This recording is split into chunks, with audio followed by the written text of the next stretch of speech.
दुईटा आम अध्ययन करूँ ए दुईटा गीत संहिता दाऊद लिखुछन दाऊद वास्तव में दुईटा गीत संहिता के आम जिते चिंता करमा दुष्ट व्यक्ति और धार्मिक व्यक्तिर जीवन विषय लिखा जाए। दुष्ट व्यक्ति और धार्मिक व्यक्तिर जीवन दुष्ट बा मूढ़ से गोटे विषय चिंता करसी 14 पर्वर 1 पदरे लिखा जाए मूढ़ मने मने कही अछि परमेश्वर नहांती। से मने मने चिंता करसी परमेश्वर किसी नहीं न ई माने खाली एंता होउछन निजे निजे इटा किए चिंता करसी मूढ़ बहुत लोग कहसन चिंता ना कहाँ जे कहसन इना बहुत सुंदर आ गोटे विषय गुप्त रही प्रकाश तो अच्छे निश्चय से माने भावसन आमे ज्ञानी बोली परमेश्वर ठारू भी आमे ज्ञानी बोली भावसन से कहसन परमेश्वर नहांती ज्ञान ही सब किछि बोली आउ से माने भ्रष्ट से माने घृणा योग्य कर्म करियचंती सुकर्मकारी केही नाही। से माने भ्रष्ट होइछन अर्थात भ्रष्ट हैला लोग माने काना कहसन परमेश्वर नहांती। बहुत लोग छन आमानकर चारिआडे परमेश्वर नहांती बोली कहसन आउ थोड़े जड़े भाई बहुत मोर संगे एंता बहुत ताकर सुंदर शैली रे से आरंभ कले मोर ठाने कथबार्ता हबाटा मुई निजे भी भावुथिनी ये तो केबे कथा नहीं लगत केंता कथा लागुछ आंटी ने बसुन टे कथबार्ता हेमा ठीक अच्छे बोल तापर से प्रभुंकर विषय आरंभ आउ से कहबार लगी चाहूले जे परमेश्वर नहांती बोली तमें खाली वृद्धारे आराधना करुच परमेश्वर नहांती बोली से कहबाले चाहूले मुई बोले ठीक अच्छे बाबू ये आकाश मंडल पृथ्वी ये जहाँ किसी भी देखुच सब निजे निजे होइछे कि तमें बनईछ जे कही नहीं पाना तमर हिसाब परमेश्वर जदि नहीं न निजे बनईथिबो निजे बनईथिबो आर जेते सब पृथ्वी रे घटना माने घटवा के जाऊँगी आ घटी छे सब बाइबिल रे अच्छे एटा काना तमें लिखिछ कि तमर भाई गोटे ज्ञानी लोक लिखिछन के एटा मूर्ख माने लिखिछ से परमेश्वर आत्मा द्वारा परिचालित है और लास्ट के एंता हैला जे मुई कहनी ठीक अच्छे आमे सत विषय जनालु तमें नहीं जानल नहीं ग्रहण कल अग्राह्य कल ठीक अच्छे बाध्य बलात्कार नहीं न किंतु जेन दिने स्वर्ग और नरकर विषय आसवा से दिने जानब आउ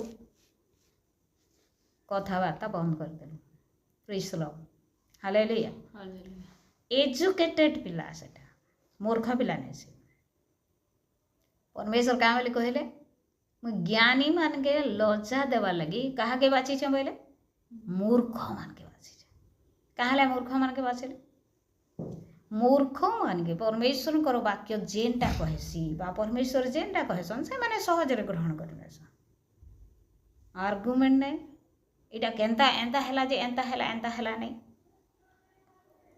परमेश्वर कही जन्मी सहता मोर बापा मते कही जन्मी से निश्चय ठीक ही मोर लगे गोटे छुआ गोटे आर्गुमेंट करवा के कहाँ एंता बोलो कहाँ मुझे एंता जीवी कहाँ स्कूल जीवी मुझे स्कूल नहीं जाऊँ केवे नहीं जाऊँ केवे पाठ पढ़ी नहीं जाए हैं पाठ पढ़ले काଣା है बाजे एंता कहबा के नहीं कहे से जानबा मोर बापा की माँ मते स्कूल पठाउछन बेले निश्चय किछि गुटे अछि से अर्थ नहीं जानले भी से जीवा जेहेतु तार बापा कहिछ ठीक सेंता हमें आर्गुमेंट नहीं करी करी आमर पिता आमके कहूछन आमर बापा आमके कहिछन सेति लगी आमके आउ खुशी रे से सब विषय के ग्रहण करने प्रेज द लॉर्ड हालेलुया किंतु मूढ़ काना बोलुचे मूढ़ बा मूर्ख से क्या बोलছে परमेश्वर नहीं न मुई ही सब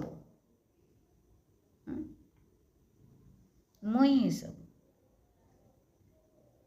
जेते बेले गोटे परिवार रे आ दुई जन स्वामी स्त्री आलोचना कले प्रभुंकर राज्य लगे किसी देवार लगे तांकर स्वामी बोले मुई तोर प्रभु मते दे बोले मुई तोर प्रभु है मते दे दे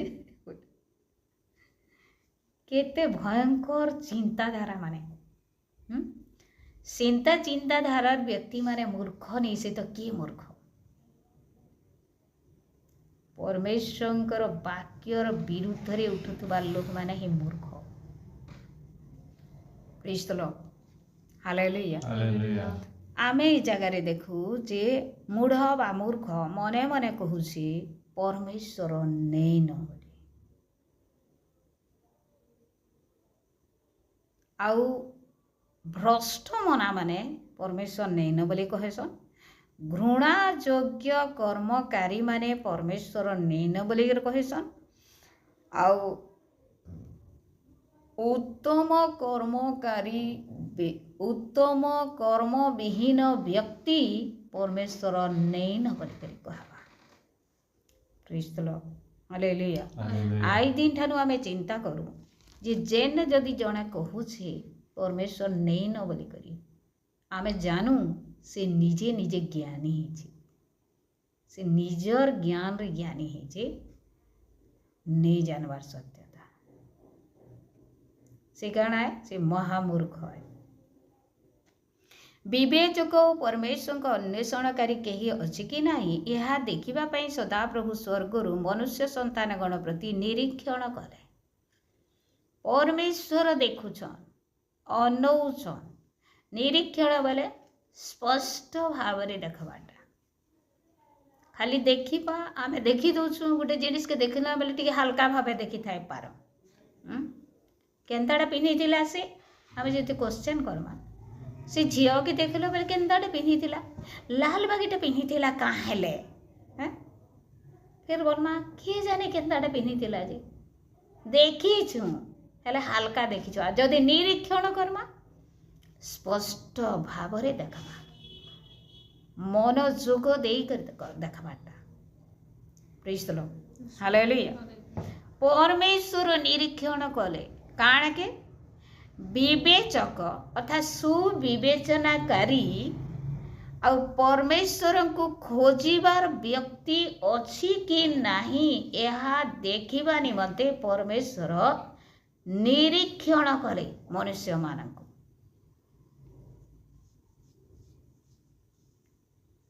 सुविवेचक आ परमेश्वर को खोजवार लोग अच्छन कि नहीं न बोले परमेश्वर निरीक्षण कले आ काଣା देखिले से सदा प्रभु स्वर्गरु मनुष्य संतानगण प्रति निरीक्षण कले से समस्ते विपथरे जाई अछंती से माने एकत्र असुचि होई अछंती मनुष्य मानक भितरे असुचिता देखिले विपथ गमन देखिले ठीक रास्ता रे से माने चालू नहांती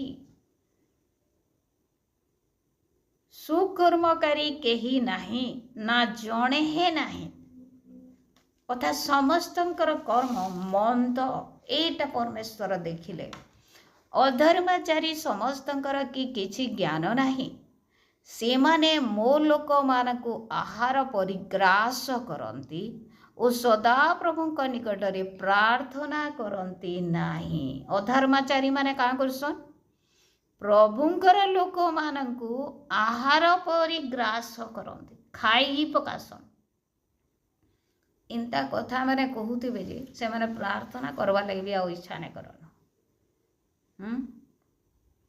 जेन मैंने नुआ नुआ प्रभु को पाएसन प्रभु को नहीं जानी थिला लोग मैंने एंता कथा कहबे जे पूरा से मानकर हृदय विदीर्ण हो जिबा से मानकर मन परिवर्तन हो जाउथबा से माने ठीक कहूछे बुआ मैं प्रार्थना करी करी काहे लाभ हैं बोली नेगेटिव विषय माने सब चिंता से मानकर भीतर आसी जाए से काहे ला जे से दुष्ट माने बा से अधर्माचारी माने ही से प्रभुंकर लोक मानकु बा साधु लोक मानकु उद्धार पाइथिला लोक मानकु आहार परिग्रास करंती आउ सदा प्रभुंक निकट रे प्रार्थना करंती नाही केने माने एटा से अधार्मिक माने से मूढ़ से दुष्ट सदा प्रभु निकट में प्रार्थना नहीं करे सेठारे से माने महाभयग्रस्त होइथिले कारण परमेश्वर धार्मिक वंश मध्य अछंती तुम्हें माने दुखीर मंत्रणा को लज्जार विषय करुअछ मात्र सदा प्रभु ताहार आश्रय अटंती काଣା करिवे सेमानकर नेचर काଣା सेठारे से माने महाभयग्रस्त होइथिले कारण परमेश्वर धार्मिक वंश मध्य अछंती आमे 3-4 दिन पूर्वर शुणुला बोधे से वाक्य परमेश्वर तांकर लोक मानकर सहित अछंती एटा अन्य लोक माने अन्य गोष्ठी माने देखिबे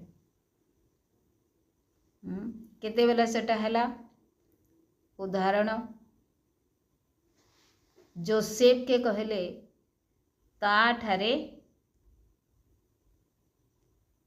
परमेश्वरंकर आत्मा अछंते दानिएल के कहले तार भितरे श्रेष्ठ आत्मा अछंते सद्रक मैशक अबेदनगर परमेश्वर सत्य परमेश्वर बोले डिक्लेयर कले प्रेज द लॉर्ड हालेलुया आउ सेते बेले लोक माने लज्जित हेले महाभयग्रस्त हो गले जेन माने सद्रक मैशक अबेदनगर के नियारे पकई थिले से मान के केंता हला जेन माने षडयंत्र करथिले से मान के ही से नियारे पकावला डोरी गले से माने एस्टर मर्दक्ष विषय आम जानीचु जे फांसी काट अलगा लगी निर्माण कला से ही से फांसी काट पड़ला अर्थात सदा प्रभु धार्मिक वंश मध्य अछंती प्रभुंकर लोक मान मध्य से अछंती मात्र सदा प्रभु ताहार आश्रय अटंती आहा सियोन ठारू इस्राएल रो परित्राण उपस्थित हेउ सदा प्रभु अपना लोक मान को बंदित्व फेराई आनिले जाकुब उल्लास करिबो इस्राएल आनंदित हेबो जेते जणे बंधन रे थाउना काहेकि जेते बड़ समस्या रे जणे थाउना काहेकि प्रभुंकर लोक ताकू निश्चय से कौन करि पारंती मुकुळेई पारंती मुक्त करि पारंती आउ 15 गीत संहिता रे लिखा जाए जे हे सदा प्रभु तुम आवास रे किए प्रवास करिबो तुम पवित्र पर्वत रे किए वास करिबो तार तो उत्तर 2 ରୁ 5 पद जाए लिखा जाए केन व्यक्ति परमेश्वरंकर वास स्थान रे वास करि पारिबो जेने परमेश्वर वास करसन आ तांकर पवित्र पर्वत रे वास करि पारबा केन व्यक्ति से व्यक्तिर योग्यता काना आ से योग्यता सब तल पद मान के लिखा जा मु जेतेले झियो थली मोर दादा गोटे हेबे से मोर दादा गीत लिखुले आ गीत के लिखिले ओडिसी गीत हिसाब रे आमे 15 गीत गाउथलु मैं गाइथली प्रेज द लॉर्ड हालेलुया आ सेथिले एबे भी ता मने पड़ी जाए सबू हे सदा प्रभु तुम आवास रे किए प्रवास करिबो तुम पवित्र पर्वत रे किए वास करिबो केन व्यक्ति अछि कौ व्यक्ति ए प्रकार अछि जे परमेश्वरंकर आवास रे परमेश्वरंकर वास स्थान रे वास करिबो से सियोन पर्वत रे वास करिबो आ से व्यक्तिर योग्यता कौन जगत रे कौन सी व्यक्ति आमे 14 पर्व रे अध्ययन कला परमेश्वर स्वर्गरु मनुष्य संतान मानक निरीक्षण कले आउ देखिले सुकर्मकारी केही नाही समस्ते असुचि होई जाई अछंती समस्ते असुचि हे जाई अछंती आउ परमेश्वरंकर मनोनीत लोक मान को मध्य आहार खाइला परि से मान को ग्रास करू अछंती से माने तो असुचि हेले प्रभुंकर लोक मान को मध्य असुचि करबा निमंते से माने पछघुंचा देउ नाहाती 15 पर्व रे सेथि पाई से कहूअछंती जे तुम आवास रे किए प्रवास करिब, तुम पवित्र पर्वत रे किए वास करिब, किए वास करिब। 2 नंबर पदे लिखा जाए, जेउ जन सरलाचरण और धर्म कर्म करे और अपना अंतकरण रे सत्य कहे। सरलाचरण और धर्म कर्म और अपना अंतकरण रे सत्य कहे, जे अपना जीवारे ग्लानि करे नाय, मित्रर अनिष्ट करे नाय, प्रतिवासी विरुद्ध रे निंदा प्रकट करे नाय, पामर तुच्छीकृत हुए।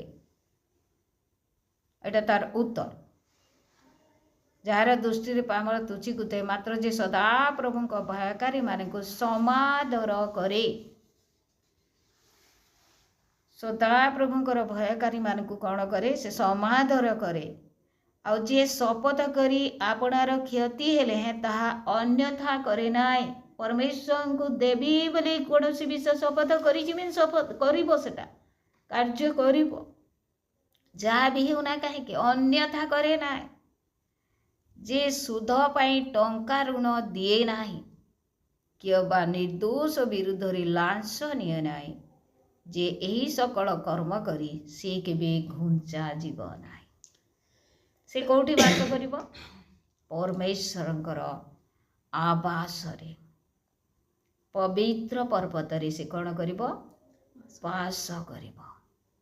Praise the Lord, hallelujah, hallelujah. मोर प्रिय माने आमे जदि एई विषय को देखिबा,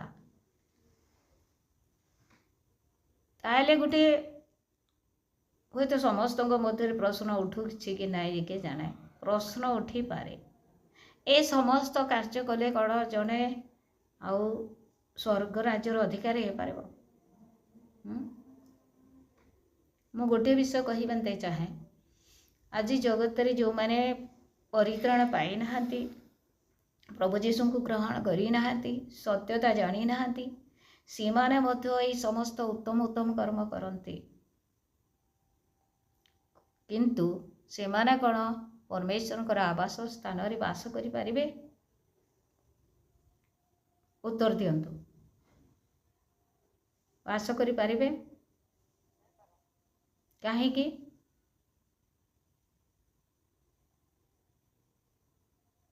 तार कारण होउछि, जेते बड़ साधु व्यक्ति हेउना काहेकि जदि प्रभु यीशु ख्रीष्ट को उद्धारकर्ता भाव रे ग्रहण करि नथिबो, ताहा हेले सबु धर्म कर्म वृथा अटे।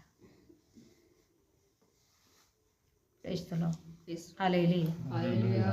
आमे 3 पदरे 14:3 रे पढ़िथिला, से समस्ते विपथरे जाई अछंती। विपथरे वाला ठीक पथरे जाऊ नाहंती, से माने अन्य पथरे जाऊ अछंती। पथ किए? पथ किए? प्रभु यीशु ख्रीष्ट। प्रभु यीशु ख्रीष्ट रूपक पथरे जदि जणे गमन करू नाही, ताहेले तार धर्म कर्म सब वृथा अटे। से केबे प्रभु यीशु रूपक पथ केवल स्वर्ग राज्य पर्यंत जाए। आ जदि अन्य पथरे आपण माने बामु बा जेकोसी व्यक्ति जाऊ अछि, ठीक जगह को बा स्वर्ग राज्य को से रास्ता जीव नाही। से रास्ता कुआडे जीव? तार विपरीत जगह को, जो जगह रे दुख अच्छी, क्लेश अच्छी, जुग जुग जाए, जो जगह रे निया जलुथिबो, निया रे पुड़ी होथिबो, से ही जगह को अन्य रास्ता गुड़िक जाए। किंतु प्रभु यीशु रूपक पथ स्वर्ग राज्य को जाइछि। Praise the Lord, hallelujah. मोर प्रिय माने सेति पई प्रथमे आमान को जानिबा को हेबो। अनेक गीत गुड़ाक रही जो जगार आने बांधला गीत मध्य जीशुंकर ना नाही, से जगह जीशुंकर ना नाही। हुए तो फिल्म दुनिया रे मध्य लोक माने गाई दउछंती, आउ उपासना रे मध्य आसिक गाई दउछंती, जेहेतु नाम नाही। सेथि पाई जो जो जगह रे नाम नाही, से जगह रे जीशुंकर नाम ऐड करि पारंती चाहे। काहेकि ଯୀଶୁଙ୍କର ବିନା ଉଦ୍ଧାର ଆମକୁ କେବେ ମିଳିବ ନାହିଁ, କେବେ ନାହିଁ। ଆଉ ଯାହା ଆମେ ପଢ଼ୁଥିଲା ଜ୍ଞାନର ବିଷୟ ପଢ଼ୁଥିଲା, ପ୍ରଭୁ ଯୀଶୁ ରୂପକ ଜ୍ଞାନ ଆମକୁ ଆବଶ୍ୟକ, ସ୍ୱର୍ଗୀୟ ଜ୍ଞାନ ଆମକୁ ଆବଶ୍ୟକ, ଜଗତର ଜ୍ଞାନ ନୁହେଁ। ସେଇଥିପାଇଁ ଆଉ ଦୈନିକ ହାରେ ଉଦାହରଣ ଦିଆଯାଇଛି। ସେ ଜ୍ଞାନୀ ବ୍ୟକ୍ତି କ'ଣ କଲା? ତାର ଅମାର ଗୁଡ଼ିକ ବଡ଼ ବଡ଼ କରି ନିର୍ମାଣ କଲା, ତାର ଛୋଟ ଅମାର ଭାଙ୍ଗିଦେଲା। ଦେଖନ୍ତୁ ଜଗତ ହିସାବରେ ଆଉ ତାହା ଠିକ୍ ବିଷୟ ଥିଲା। କ'ଣ ଠିକ୍ ବିଷୟ? ବହୁତ ଧାନ ହେଇଛି କି ବହୁତ ଗହମ ହେଇଛି, ରଖିବାନ୍ତେ ଜାଗା ନାହିଁ, ବହୁତ ବଡ଼ ଗୋଟିଏ ଅମାର ମୁଁ ନିର୍ମାଣ କରିବି ବୋଲି ବଡ଼ ଘର ଗୋଟେ ନିର୍ମାଣ କଲା। ସେଥିରେ କିଛି ଭୁଲ ହେଲା କି ତାର? ନିଶ୍ଚୟ ଭୁଲ ହେଲା। କ'ଣ ଭୁଲ ହେଲା? ସେ ପରମେଶ୍ୱରଙ୍କ ଉପରେ ନିର୍ଭର କରି ନାହିଁ, ପରମେଶ୍ୱରଙ୍କୁ ସେ ଗୌରବ ଦେଉନାହିଁ। ପରମେଶ୍ୱର ତୁମେ ଏତେ ସବୁ ବିଷୟ ମୋତେ ଦେଲ, ତମର ଅନୁଗ୍ରହରୁ ଏ ସମସ୍ତ ପାଇଲି, ସେଥିପାଇଁ ସେ ପରମେଶ୍ୱରଙ୍କୁ ଧନ୍ୟବାଦ ଦେଇନି, କିନ୍ତୁ ସେ ତାର ମନକୁ ଧନ୍ୟବାଦ ଦେଉଛି। କହୁଛି ରେ ମନ ତୁ ଆମୋଦ କର, ପ୍ରମୋଦ କର, ଏତେ ବର୍ଷ ଯାଏ ବସିକରି ତୁ ଖା, କିଛି ତୋର ଅସୁବିଧା ହେବ ନାହିଁ। ଅର୍ଥାତ୍ ନିଜେ ନିଜକୁ ସେ ଧନ୍ୟବାଦ ଦେଉଛି, ପରମେଶ୍ୱରଙ୍କୁ ଧନ୍ୟବାଦ ନ ଦେଇ ନିଜେ ନିଜକୁ ସେ ଧନ୍ୟବାଦ ଦେଉଛି। ସେଥିପାଇଁ ବାକ୍ୟରେ କୁହାଯାଏ ଆତ୍ମପ୍ରିୟ ବୋଲି, ତାକୁ ଆତ୍ମପ୍ରିୟ ବୋଲି କୁହାଯାଏ। ପ୍ରେଜ୍ ଦ ଲର୍ଡ, ହାଲେଲୁୟା। ଆମେ ଯାହା କିଛି ପାଇଛୁ ସେ ସବୁ ବିଷୟ ହେଉଛି ପରମେଶ୍ୱରଙ୍କର ଅନୁଗ୍ରହରୁ। ଆଉ ଜ୍ଞାନୀ କିଏ? ଜ୍ଞାନୀ କିଏ? କିନ୍ତୁ ଯେଉଁ ସ୍ଥାନରେ ତାଙ୍କର ସନ୍ତାନମାନେ ଜ୍ଞାନୀ କିଏ ବୋଲି ଆମମାନଙ୍କୁ ବାକ୍ୟ କୁହେ ଯେ ଜ୍ଞାନବାନ, ଦାନିଏଲ 12 ପର୍ବ 3 ପଦରେ କ'ଣ ଲେଖା ହେଇଯାଏ? ନ ଦେଖିକରି କୁହନ୍ତୁ, ବାରମ୍ବାର ମୁଁ ସେ ପଦକୁ କହିଥାଏ। ଦାନିଏଲ 12 ପର୍ବ 3 ପଦରେ କ'ଣ ଲେଖା ହେଇଯାଏ?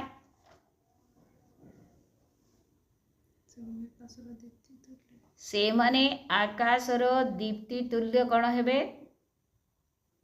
ଦୀପ୍ତି କାଣା ହେସି? ତାରା ଚକ୍ ଚକ୍ ଚକ୍ ଚକ୍ ଚକ୍ ଚକ୍ କରୁଥିସି। କେନ୍ ମାନେ? ପ୍ରଭୁଙ୍କର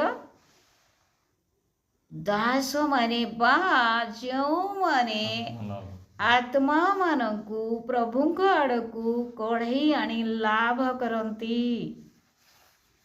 ପ୍ରେଜ୍ ଦ ଲର୍ଡ। ସେମାନେ ହେଉଛନ୍ତି ଜ୍ଞାନୀ ଲୋକମାନେ।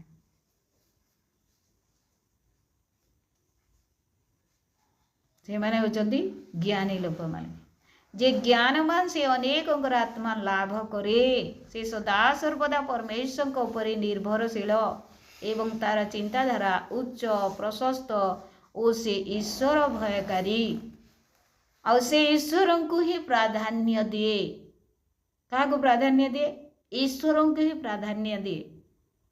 ଯଦି ଆମେ କୌଣସି ବିଷୟରେ ଈଶ୍ୱରଙ୍କୁ ପ୍ରାଧାନ୍ୟ ଦେଇନୁ, ନିଜକୁ ଦଉଛୁ, ନିଜର ଜ୍ଞାନକୁ ଦଉଛୁ, ନିଜର ବାହୁବଳକୁ ଦଉଛୁ, ନିଜର ଶକ୍ତି ନିଜର ସାମର୍ଥ୍ୟକୁ ଦଉଛୁ, ତାହେଲେ ଆମେ ଭୁଲ କରୁଛୁ। ସେହି ମୂର୍ଖ ବ୍ୟକ୍ତି ସଦୃଶ ଆମେ। ଆଉ ଜଗତର ଜ୍ଞାନ ଅପେକ୍ଷା ପରମେଶ୍ୱର ଆମମାନଙ୍କୁ ସ୍ୱର୍ଗୀୟ ଜ୍ଞାନ ସଞ୍ଚୟ କରିବା ନିମନ୍ତେ କୁହନ୍ତି। ଆଉ ପରମେଶ୍ୱରଙ୍କର ଜ୍ଞାନ ଆମମାନଙ୍କୁ କ'ଣ କରେ? ଜ୍ଞାନୀ ବ୍ୟକ୍ତି ଆତ୍ମା ଲାଭ କରେ ସର୍ବଦା। କାହାକୁ ସୁସମାଚାର କହିବେ? କିଏ ରକ୍ଷା ପାଇବ? କିଏ ଉଦ୍ଧାର ପାଇବ? এই ପ୍ରକାର ଚିନ୍ତାଧାରା ତାର ସବୁବେଳେ ଥିବ। ଆମେ କେଉଁ ପ୍ରକାର ଜ୍ଞାନୀ? ଏ ବାକ୍ୟ ଦ୍ୱାରା ନିଜେ ନିଜକୁ ପରୀକ୍ଷା କରୁ, ସମୀକ୍ଷା କରୁ। ଆମେ କେଉଁ ପ୍ରକାର ଜ୍ଞାନୀ? ଆମେ ଆତ୍ମପ୍ରିୟ ହେଇ ଆମେ ଜଗତର ଜ୍ଞାନୀ ହେଇଛୁ ବୋଲି ଆମେ ଯଦି ଗର୍ବ କରୁଛୁ, ତାହେଲେ ବାକ୍ୟ ଆମକୁ କ'ଣ କହୁଛି? ସେ ମୂର୍ଖ ବୋଲି କହୁଛି। ମୂର୍ଖ ଲୋକ ବା ପାମର ବା ପାପୀ ସେ ପରମେଶ୍ୱରଙ୍କର ଆବାସରେ ବାସ କରିପାରିବ ନାହିଁ। ସେ ଜାଗାରେ ତାର ସ୍ଥାନ ନାହିଁ। କିନ୍ତୁ ସ୍ୱର୍ଗୀୟ ଜ୍ଞାନରେ ଯେ ଜ୍ଞାନୀ ହେଇଛି, ଯେ 15 ପର୍ବର ଅଶୁଚିତାରୁ ନିଜକୁ ଦୂରେଇ ରଖିଛି, ସେ କ'ଣ ହେବ? ପରମେଶ୍ୱରଙ୍କର ପବିତ୍ର ପର୍ବତରେ ବାସ କରିବ ପରମେଶ୍ୱରଙ୍କ ସହିତ। ବାକ୍ୟ ଦ୍ୱାରା ଆମ ସମସ୍ତଙ୍କ ଆଶୀର୍ବାଦ ଅନୁଗ୍ରହ ପ୍ରଦାନ କରନ୍ତୁ।